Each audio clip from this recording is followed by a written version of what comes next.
This video belongs to the European research project CityPulse.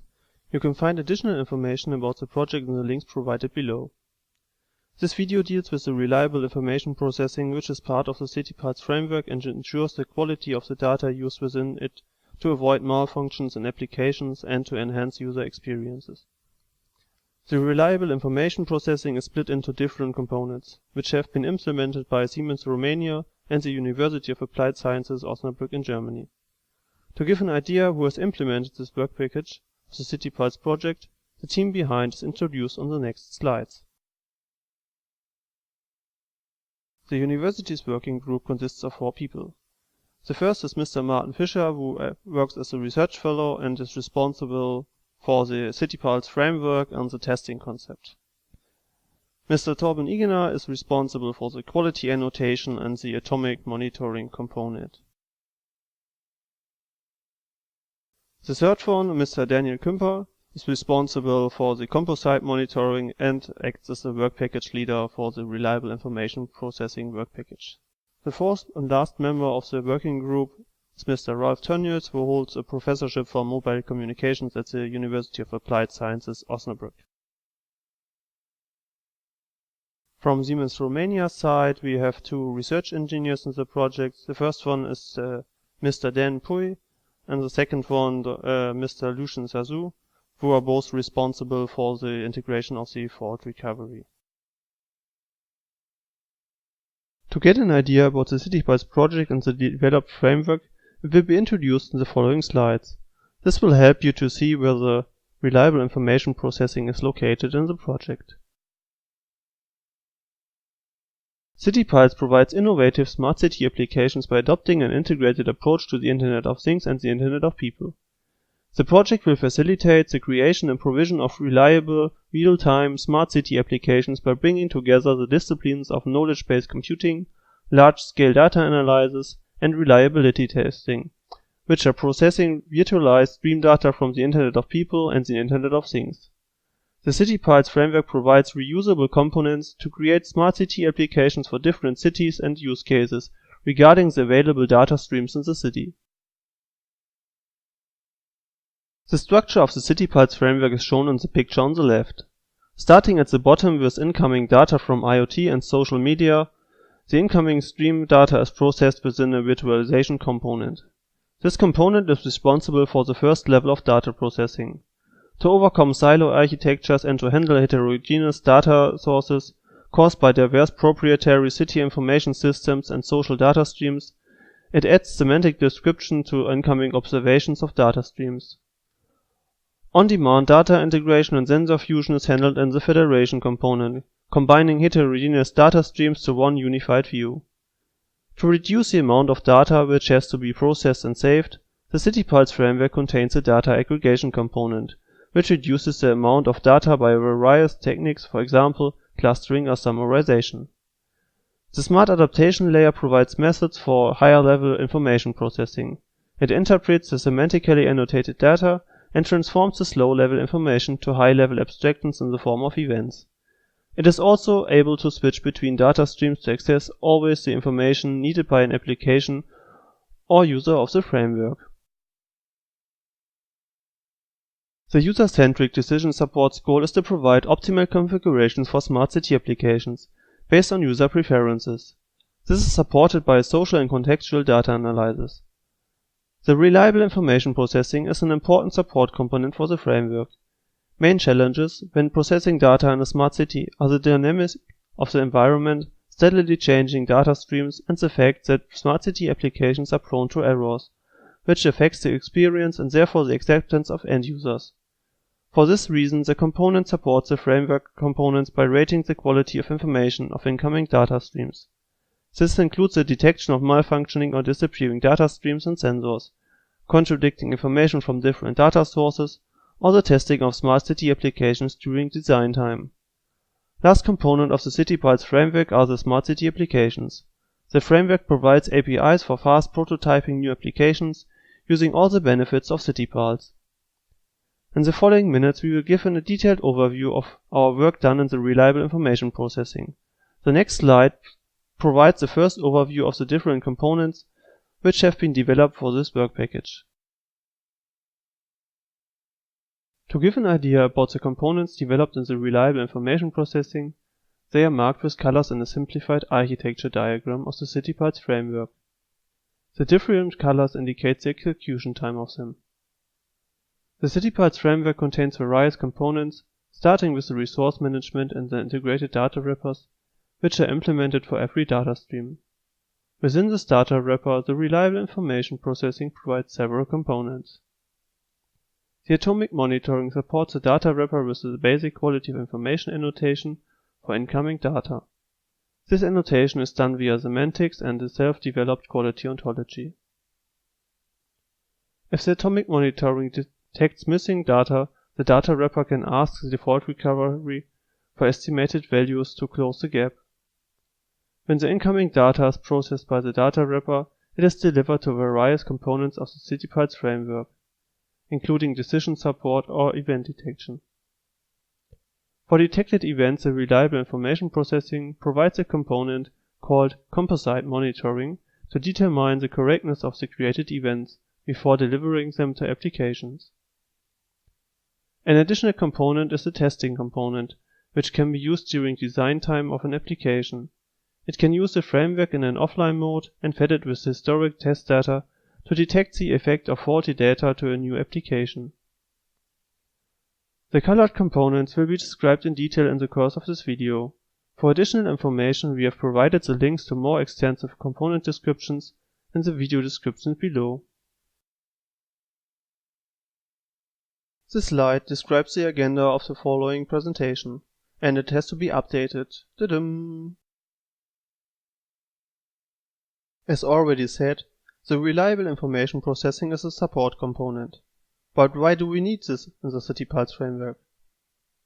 One goal of the project is to provide APIs for smart city applications consuming stream-based data sources. It is even possible to receive generated events or new information based on the combination of data streams. These data streams have to be processed in real time to keep a steady user experience. Therefore, CityPulse offers new possibilities for useful smart city applications, but using stream data from heterogeneous and social data sources makes them also prone to errors. To get an idea about smart city data, the next slides will describe their major attributes and problems of using them. Smart city data is often of multimodal and heterogeneous nature. This data is often noisy and incomplete due to faulty sensors, transmission errors, or other technical circumstances. The transmitted data of streams is often time and location dependent. For example, a traffic stream measures the traffic at exactly one position or a section of a street. Due to sensor issues or legal restrictions, the provided data is often unreliable, outdated, or unavailable. Some data sources might even provide contradicting data, with the result that it is unclear which data source provides the faulty information. As an example, a travel planning application needs the current traffic information in the city. If two nearby sensors deliver contradictory information, the user of the data source cannot be sure if there is a local traffic jam at one location or a defect sensor. An additional problem is the provenance of data, which is most important with the usage of data from social data streams. To enable the CityPulse framework to deal with this unreliable data, the reliable information processing supports other components with a quality rating of incoming data. CityPulse makes use of semantic annotations to describe data streams and their process observations. For this reason, the project has developed several ontologies to describe incoming stream data. For the description of data streams and incoming data, we use the stream annotation ontology, which is part of Workpackage 3 in the project. A link for a detailed description for this ontology can be found in the video description below. One part of the reliable information processing is the annotation of data streams as quality of information. To annotate the received observations, we have created the quality ontology. This ontology can be directly connected to the stream annotation ontology as shown in the picture. The light yellow parts are included in the stream annotation ontology. The red bubbles are part of the provenance ontology, which is an existing ontology to describe the provenance of data. Our quality ontology is shown in green. The ontology is directly connected with the stream annotation ontology via a has-quality relation. This enables all stream data objects of the stream annotation ontology to have a quality annotation. Each connected quality object can itself have a set of concrete quality classes. In the shown overview picture, 5 top categories are depicted, namely timeliness, cost, accuracy, communication, and security. Each of these categories has several metrics. In the picture, an example for the completeness is shown, which is a submetric for accuracy. Each of the QI metrics has 3 values: rated quality, which describes a rated quality value within a scale reaching from 0 to 1, an absolute quality value, which describes the real value, and a unit, which contains the unit for the absolute value. The shown table contains all quality metrics defined in the ontology and a short definition for them. As an example, the completeness is a subcategory of the parameter accuracy, which is defined as the ratio of attribute values compared to the expected parameters. As an example, a traffic data stream should deliver 2 values, average vehicle speed and a car counter. If one or none of these values are delivered in an incoming data stream, the completeness value is lowered until the stream provides all data for a certain amount of time. Detailed information about the quality ontology, including all the quality metrics, can be accessed via the link provided in the video description. A reliable execution of smart city applications utilizing the CityPulse framework largely depends on the data provided for the application. For a smart city platform operator as well as an application developer, an interesting question here is: what is the minimum data quality required to successfully execute an application? When should an end user stop using the application because the possibility that the application's output might have a negative effect on the user? To find this threshold, the application needs to be tested with different levels of information quality. The idea here is pretty simple. The application performs the same task in each test iteration and its output is recorded. Each iteration uses a set of historical data artificially downgraded based on a defined error model. When the application's output begins to differ significantly and produces faulty recommendations for the user, the minimum quality of information can be determined. The first thing we need to do is to generate the downgraded historic data. This requires to model the errors that can influence the sensory data. The deliverable 4.2 of the CityPulse project contains a discussion about the influences of sensor faults with respect to the data the sensor provides. There we showed that the effects of errors can be described by 3 dimensions, namely offset, duration, and delay. Offset determines the value change caused by the error. Duration specifies how long an error affects the sensor readings. And delay determines an optional delay in the delivery of the information. With this, we can easily define the errors to degrade the historic data. In addition to the error models, a probability function is required. It should be strict monotonic increasing to reflect the increasingly worse sensory data in each test iteration. The pseudocode depicted in the block shows the process of degenerating the data. Detailed information can be found in deliverable 4.2 of the CityPulse framework. With a set of degraded historic data on hand, we can turn our attention to the test execution. This activity diagram illustrates the approach.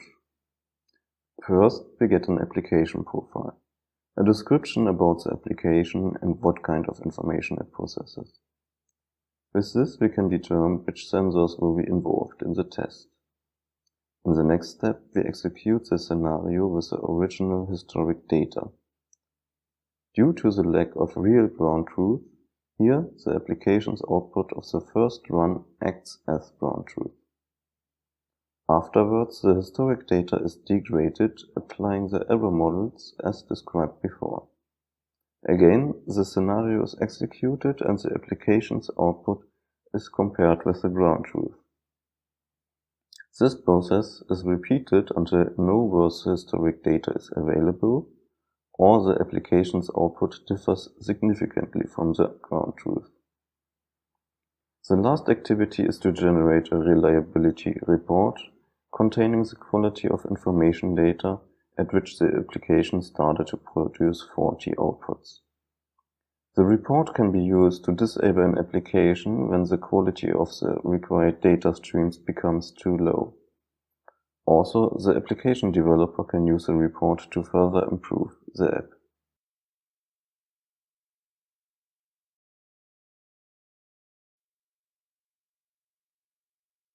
Smart city applications highly depend on the usage of stream data.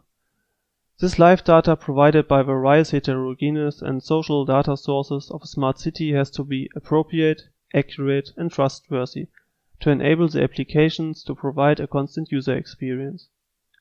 To achieve this goal, even with unreliable data streams, the provided data or information has to be monitored for its quality in real time. The approach used within the CityPulse framework is to compare the provided quality of information level of a data stream with the requirements for an application, as it is not possible to take into account all provided information, for example all related traffic sensors, to a data stream which has detected a traffic jam in real time.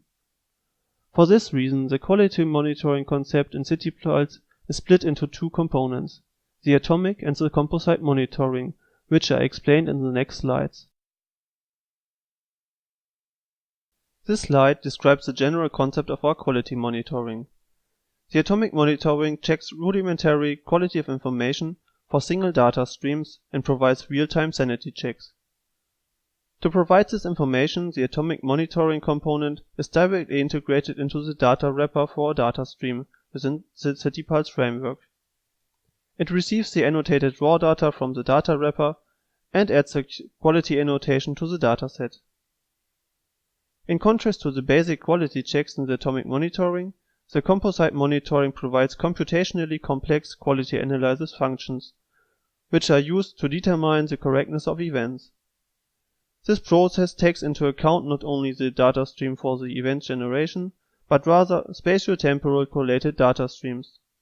An example might be the analysis of a generated traffic jam event, where the event has been generated based on a traffic data stream, and this event is analyzed with the help of pollution data streams in the near of the sensor. Result of this analysis is the correctness value for the incoming event. In the next minutes, the monitoring components will be described in detail with some general descriptions and experiments, starting with the atomic monitoring. The atomic monitoring is the first layer and as said directly integrated into the data wrapper for a stream. Outcome of this monitoring component is a basic QoI annotation containing 5 implemented quality metrics. These metrics are kept simple to fulfill the real-time requirements. The general approach is structured as follows. For every incoming observation of a data stream, the related stream description is considered. This description is compared with the data included in the observation. Based on this comparison, the quality of information for the data stream is rated. In the following, we will describe our implemented quality metrics age, completeness, correctness, frequency, and latency. The quality metric age ensures that an observation was made within a certain time frame before being delivered to the CityPulse framework. In technical terms, it calculates the difference of the current time to a timestamp delivered within an observation. If this difference is too large, or in other words, the observation is too old, the QoI metric age is lowered. By default, the update interval provided in the sensor description is also considered as the maximum age. The completeness of observations within a data stream is calculated by a comparison between the received data and the annotation of the stream in form of the sensor description. The description contains all fields which should be included in an incoming observation. If one of these fields is missing, or its value is null, NA, or just empty, the quality value for the completeness is lowered. The correctness metric checks the delivered values within the observation to the announced data type and its minimum and maximum values described in the stream description. The quality of information is lowered if one of these values differs from this description file. The parameter update interval from the sensor description indicates how often the framework should expect an update from the data stream in form of an observation. If there is no update, or the update is received later than expected, the frequency QoI metric will be lowered. For observations pulled by the CityPulse framework, the network latency is measured to determine the amount of time required to transfer an observation. To rate the latency quality metric, the value is compared with the maximum latency stated in the sensor description. For pushed observations, this quality metric is left out, as it would require synchronizing the clocks of the transmitting system and the CityPulse framework.